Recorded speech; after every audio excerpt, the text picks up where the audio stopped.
Welcome back to AI Unraveled, your daily strategic briefing on the business impact of artificial intelligence. It is Tuesday, January 27th, 2026. Microsoft is cutting the cord. With the launch of the Maia 200, the tech giant is going head-to-head with Amazon and Google in the Silicon Wars, aiming to run GPT 5.2 on its own metal. But while the tech giants sprint, the workforce is stumbling. A sobering new Gallup report shows that 50% of American workers have never used AI on the job. We are seeing a massive bifurcation between the AI haves in tech and finance and the AI have-nots in retail and manufacturing. Also today, Nvidia releases a voice AI that can listen and talk at the same time. SoftBank's $50 billion data center deal falls apart, and Anthropic puts a data analyst inside your Excel spreadsheet. But before we dive into the rundown, are you drowning in dense legal text? Jamgamind is the new audio intelligence platform that turns 100-page healthcare or energy mandates into 5-minute executive briefings. Whether you are navigating Bill C-27, Canada, or the CMS 0057F interoperability rule, USA, our AI agents decode the liability so you don't have to. Start your specialized audio briefing today at jamgamind.com. This podcast is created and produced by Etienne Newman, senior software engineer and passionate soccer dad from Canada. Now let's unravel the news. Welcome back to AI Unraveled. It is Tuesday, January 27th, 2026. Here we are again. And you are listening to your daily deep dive.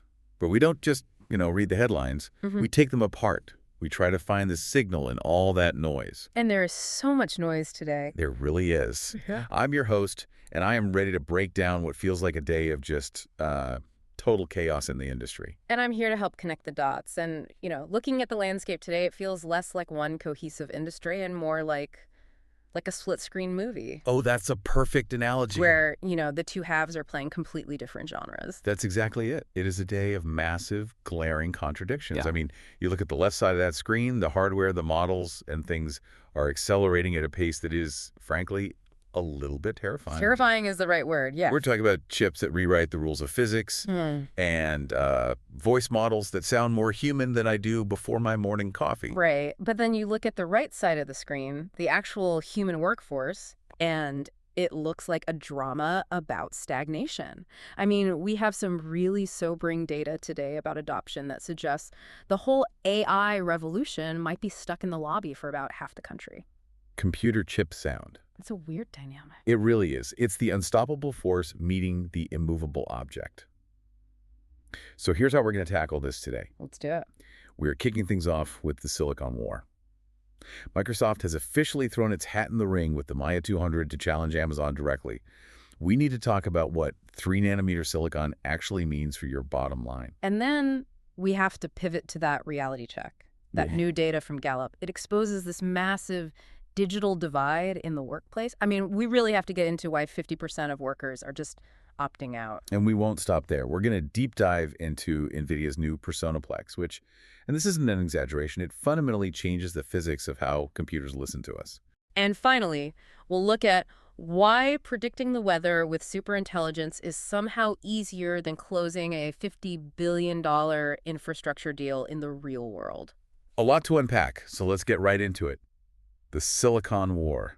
Let's go. Computer chip sound. Okay, so Redmond is making waves today. Big ones. Microsoft has officially released the Maia 200. This is their second-generation in-house AI chip.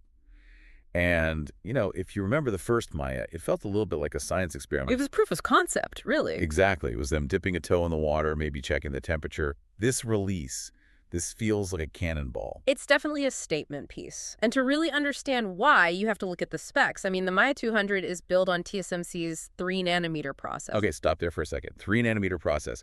We hear this term thrown around all the time in tech circles. All the time. For the non-semiconductor engineers listening right now, why does that specific number matter? Why should an investor, an executive, care about nanometers? It really all comes down to two things: density and efficiency. In the chip world, smaller is always better. Always. Because it means you can pack more transistors into the exact same amount of space.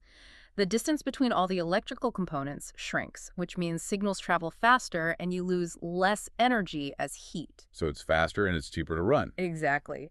And going to 3 nanometer allows Microsoft to pack over 100 billion transistors onto a single piece of silicon. 100 billion. It's a number so big, it almost loses all meaning. Think of it as 100 billion tiny light switches. More switches mean more calculations per second, and crucially, less energy used per calculation. And that's the key at scale. Oh, absolutely. When you are running a data center the size of 10 football fields, that energy efficiency isn't just, eco-friendly. It's the difference between profitability and bankruptcy. Right. But the raw transistor count isn't actually the spiciest part of this announcement. No. It's the posturing. Right. I notice this too. Usually these big tech companies are so polite with each other. They say things like 20% faster than the leading alternative or, best in class. Very vague. But Microsoft came out swinging. They are naming names. They are. They are explicitly comparing the Maia 200 to Amazon's chips and to Google's TPUs. No. What's interesting is they aren't even mentioning Nvidia as much in the direct comparisons. They're targeting the other cloud providers. Exactly. And the key metric they are pushing is something called FP4 performance. Okay, let's decode that because that's another one of those terms, FP4. What is it and why is Microsoft betting the farm on it? So FP stands for floating point. It's essentially how computers do math with decimals. The number, in this case 4, refers to the precision, or, the number of bits used to represent that number. Historically, for science and stuff, we used FP32 or FP16. Very high precision, super accurate, but computationally very heavy. It's like trying to calculate a tip at a restaurant down to the 10,000th of a penny. You just don't need it. Exactly. It's overkill. You don't need that level of precision for most AI inference. When you ask an AI to generate a poem or identify a cat in an image, you don't need scientific accuracy. You need probabilistic accuracy. Precisely. FP4 is like lowering the resolution of the math. It's way faster and it takes up much, much less memory. So it's essentially good enough math, but done at light speed. That's the perfect way to put it. And Microsoft is claiming that at this specific task, FP4 inference, the Maia 200 delivers 3 times the performance of Amazon's 3rd generation Trainium chip. 3 times. 3 times. That is not a rounding error. That is not a marginal gain. That's a generational leap. It really is. But okay, play devil's advocate for me here. Microsoft is a software company, right? They built Windows. They built Office. Why are they suddenly obsessing over beating Amazon at the hardware game? Why not just keep buying Nvidia chips like everyone else? 2 words.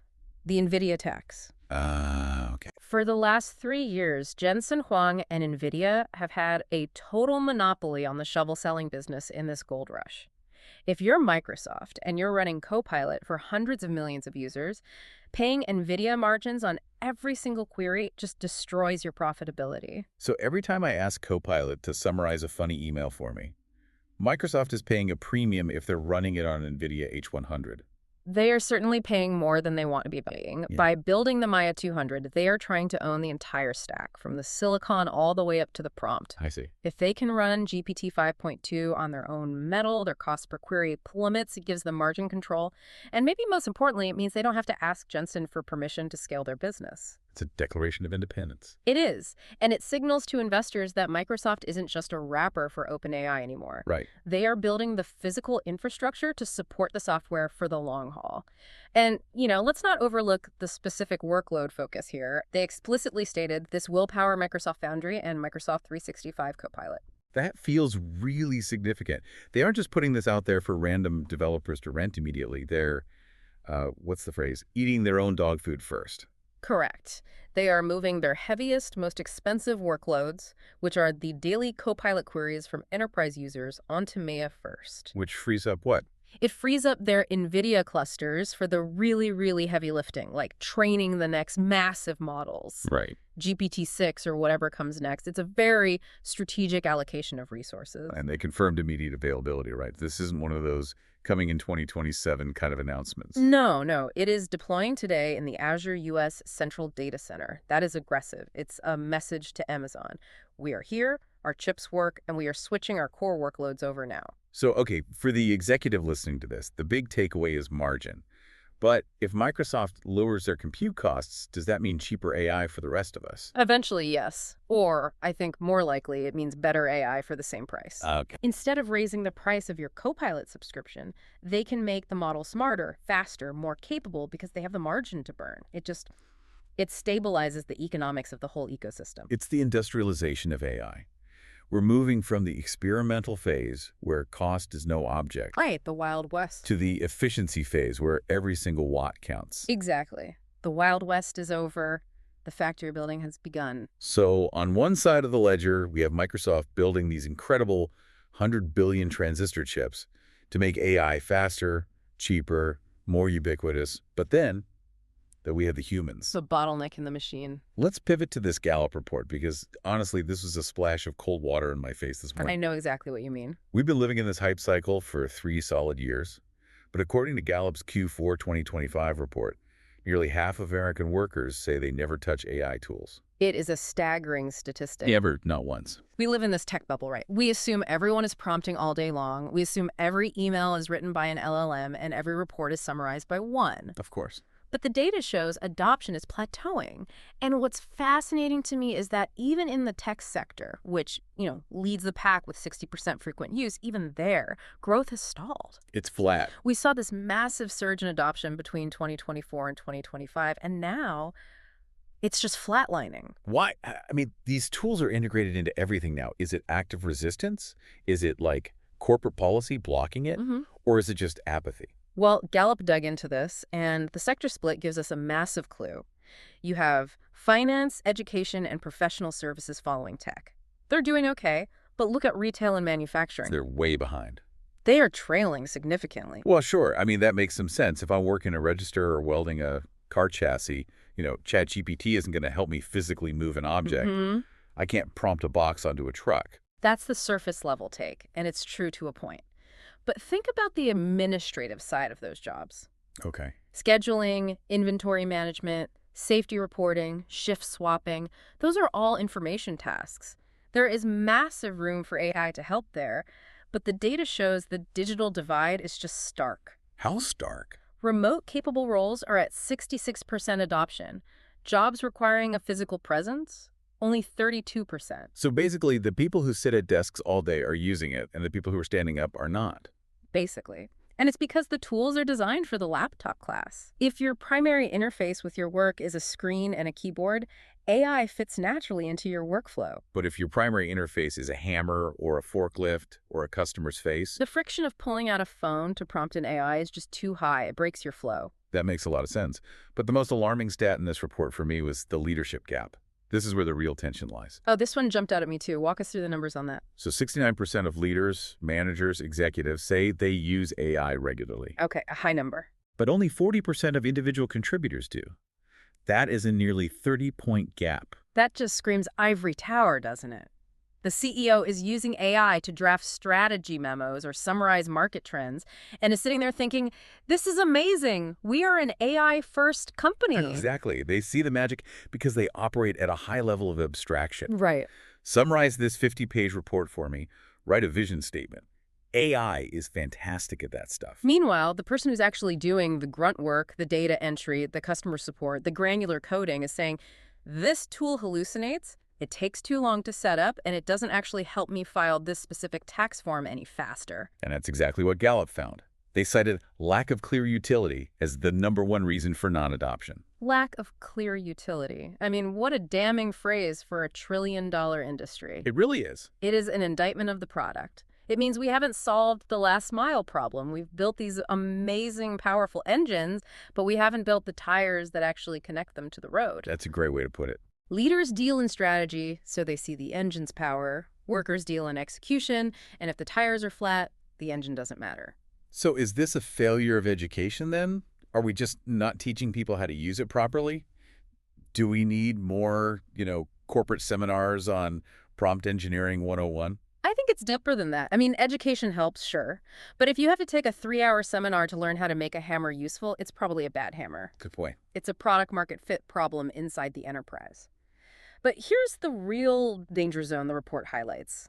this gap is expanding. It's getting worse. It's getting worse. The report suggests the middle ground is just disappearing. Meaning you either adopt it and win big, or you ignore it and get left behind. Precisely. They predict that the adopters in those lagging sectors, retail, manufacturing, the ones who do figure out how to automate their workflows, are going to, and this is their phrase, sprint ahead. So if you're the one logistics manager who masters AI while your 10 peers ignore it, You become exponentially more valuable. You do the work of 3 people in half the time.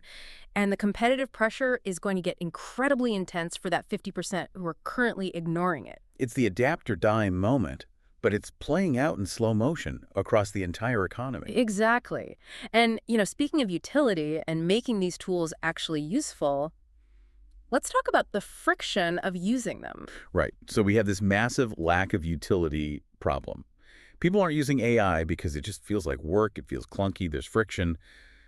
But what if that friction just disappeared? Yeah. What if interacting with a computer was as easy as interrupting a friend in conversation? That is the exact question Nvidia is trying to answer. Let's talk about PersonaPlex, because like you said, one of the biggest friction points has always been the interface.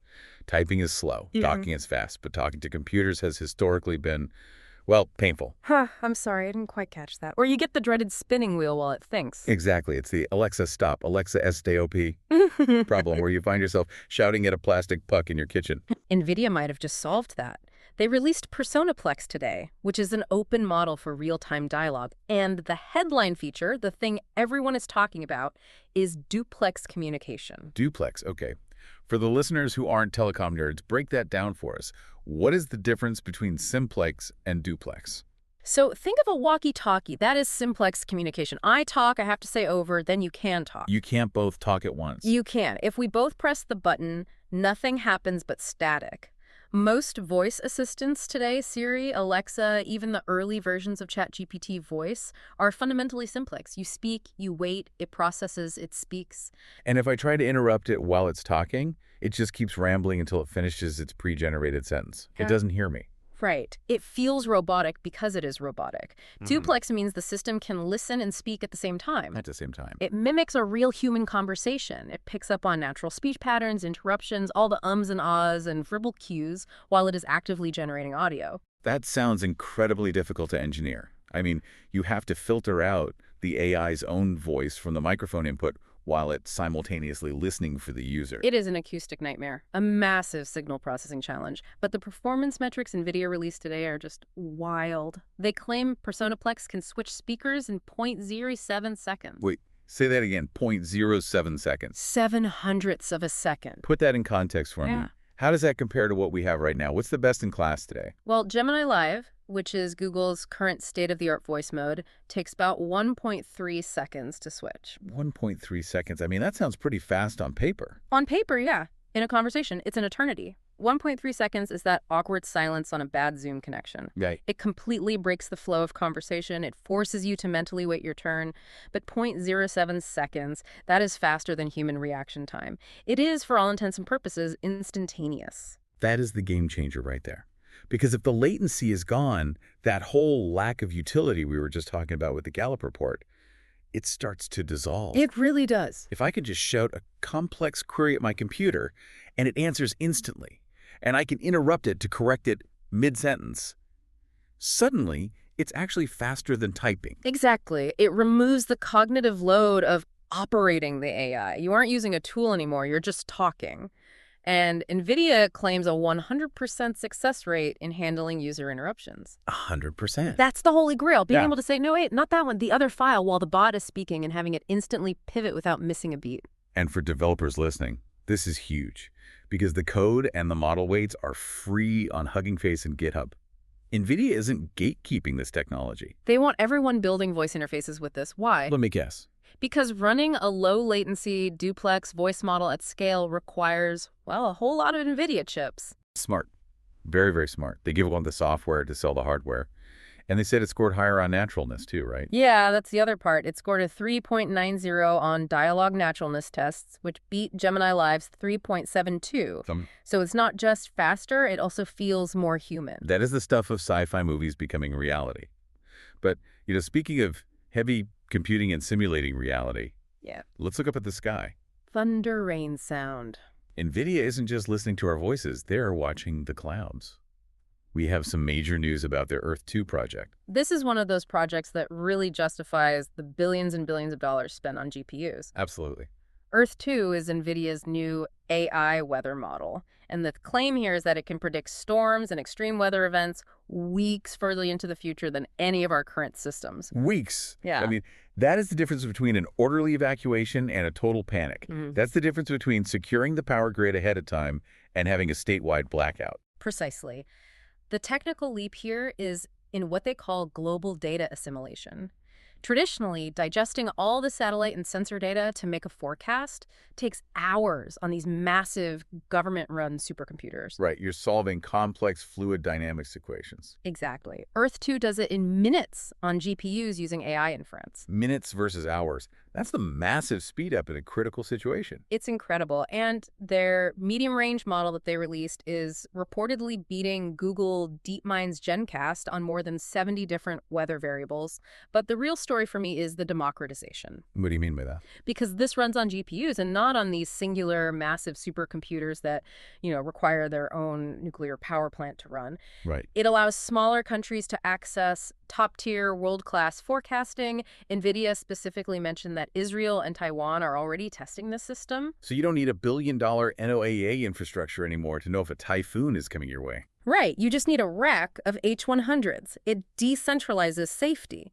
It means developing nations can potentially have first-world weather protection. It's amazing, however.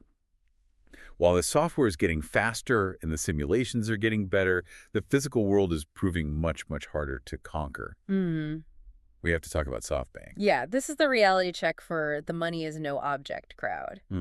SoftBank has officially ended talks to acquire the U.S. data center company Switch. And this was a monster deal, right? Not a small acquisition. It was valued at around $50 billion, and the context here is Masayoshi Son's Stargate project. Right, his grand vision. His vision to build this massive AI infrastructure network specifically to support OpenAI. Buying Switch was supposed to be the foundational block of that entire plan. So why did it fail? I mean, $50 billion is a lot of money, but SoftBank loves big bets. Masayoshi Son is not exactly known for being timid. It really seems like reality just set in. The reports are saying there were concerns over the sheer size of the deal, of course, but also the operational difficulty. The nuts and bolts of it. Exactly. Running data centers across multiple U.S. locations, dealing with different power grids, cooling challenges, local regulations. It's messy. It's not like software where you just copy and paste the code. This is physical infrastructure. It's the atoms versus bits problem all over again. It is. You can scale software infinitely with the click of a button, but you can't scale a power plant overnight. You can't just wish for more land or more cooling water to appear. So what happens now? Well, Switch is now preparing for a possible IPO, and they might still do a smaller partnership with SoftBank. But the investor takeaway here is crucial. Logistics are acting as a brake on capital deployment. So no matter how good the AI gets, we are still fundamentally limited by how fast we can pour concrete and run copper wire. The constraints of the physical world are, and always will be, undefeated. You can have the smartest model in the world, but if you can't plug it in, it doesn't matter. All right, let's hit the application layer. We've got a rapid-fire rundown of the software updates you need to know about from today. Let's run through them. First up, Anthropic is making some big moves with Claude for Excel. This is a really big one for the office worker crowd. They've expanded Claude for Excel to their pro-tier customers. It was previously locked behind the really expensive Max and Enterprise tiers. So what can it do now? Is it just a glorified autocomplete for my formulas? Oh, it's far from it. You can now pull in multiple spreadsheets at once. It has much better memory management, so it can handle longer sessions without forgetting what you were doing. And crucially, they added safeguards to prevent it from overwriting your existing cell data. Oh, thank goodness. I do not need an AI accidentally deleting my Q3 projections. Exactly. But the cultural note here is what I find fascinating. People are calling this getting Claude-pilled. Claude-pilled? What does that even mean? It's this idea that just like coding is being automated away by tools like Cursor and Copilot, the complex Excel wizardry, the VLO lookups, the pivot tables, the intricate macros that people used to build careers on is vanishing. The skill floor is lowering. It's dropping to zero. You don't need to know the formula anymore. You just need to know what you want the data to tell you. So the Excel wizard in the office is officially an endangered species. Or they are evolving into a data strategist. The tedious mechanics are being automated. Interesting. Okay, next up, Apple AirTag 2. This is more evolution, not revolution, but still very useful. It uses the same ultra-wideband chip as the new iPhone 17. The big update is that precision finding now works directly on the Apple Watch Series 9 and up. So you can just follow your wrist to find your lost keys. Exactly. But the stat that caught my eye wasn't the hardware. It was the airline data they released alongside it. Yes, I saw this. Airlines using the Share IM location feature, where you, the customer, give them access to your AirTag data, are reporting a 26% drop in baggage delays. And a 90% reduction in unrecoverable permanently lost luggage. 90%. That is a massive efficiency gain just by letting the customer share data with the vendor. Transparency solves problems. It turns out, if everyone knows exactly where the bag is, it's a lot harder to lose it. Okay, quick hits time. What else is happening out there? KREA introduced something called real-time edit. You can make these really granular changes to images just by typing text prompts, and it happens in real time. Wow. And Cursor 2.4 is out.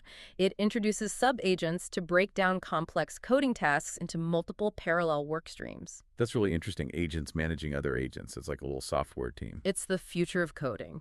Also, APOC AI reports that OpenAI's GPT 5.2 Pro set a new record on the Frontier Math benchmark. It scored 31%. Which doesn't sound high, but it's nearly double the previous high score. Exactly. Math is still the hardest problem for LLMs, so 31% on a Frontier benchmark like that is very significant progress. It shows their reasoning capabilities are improving, not just language prediction. What else?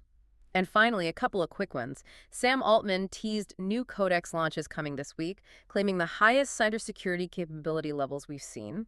And Sakana AI, out of Japan, secured a big investment and partnership with Google to deploy AI into Japan's highly regulated industries. The landscape never, ever stops moving. Yeah, never a dull day. So let's try to synthesize all of this. What does today's news really tell us? What's the big picture? Well, if we look at the whole board, we see the ceiling rising at an incredible rate. We have GPT 5.2 breaking records in advanced math.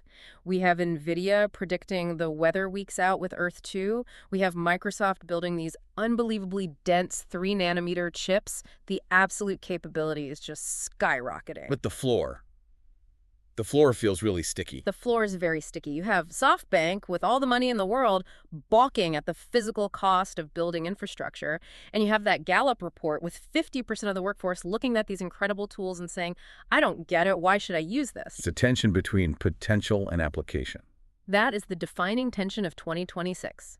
The technology is ready for the future, but the world and the people in it are still catching up to the present. And that brings me to our final provocative thought for the day. Let's hear it. We talked about the Gallup report and that killer phrase, lack of clear utility. And then a few minutes later, we talked about Nvidia's Personaplex and its 0.07-second response time. I see where you're going with this. Is the utility problem actually a latency problem? Think about it. If AI is truly instant place, if Claude analyzes my spreadsheet in milliseconds, if the voice assistant replies before I can even finish my thought, does that 50% non-adoption rate just collapse? Or is there a fundamental human resistance that even faster chips can't fix? That is the multi-trillion-dollar question, isn't it? Sure. Is it the tool's fault for being slow and clunky, or is it our fault for not knowing how to wield it yet? I suspect as the lag completely disappears, we're going to run out of excuses. But until then, the great divide remains. I think you're right. We are rapidly approaching the moment of zero latency, and that's when the real test begins. So that's something for you to mull over as you head into your Wednesday. Check your own workflows. Are you waiting on the AI, or is the AI waiting on you? That's the scary question. Thanks for listening. We will see you tomorrow on AI Unraveled. Goodbye, everyone. That wraps up today's briefing. The signal for today is latency. Nvidia's new Personaplex model has cut voice response time to 0.07 seconds, effectively zero latency. Meanwhile, Microsoft is cutting supply chain latency by building its own chips, and Nvidia Earth 2 is cutting prediction latency from hours to minutes. In 2026, speed isn't just a feature, it is the only competitive advantage that matters. Before we go, a reminder for the leaders listening. Are you drowning in dense legal text? Jamgamind is the new audio intelligence platform that turns 100-page healthcare or energy mandates into 5-minute executive briefings. Whether you are navigating Bill C-27, Canada, or the CMS 0057F Interoperability Rule, USA, our AI agents decode the liability so you don't have to. Start your specialized audio briefing today at jamgamind.com. This podcast is created and produced by Etienne Newman, senior software engineer and passionate soccer dad from Canada. Please subscribe and share. Until tomorrow, keep unraveling the future.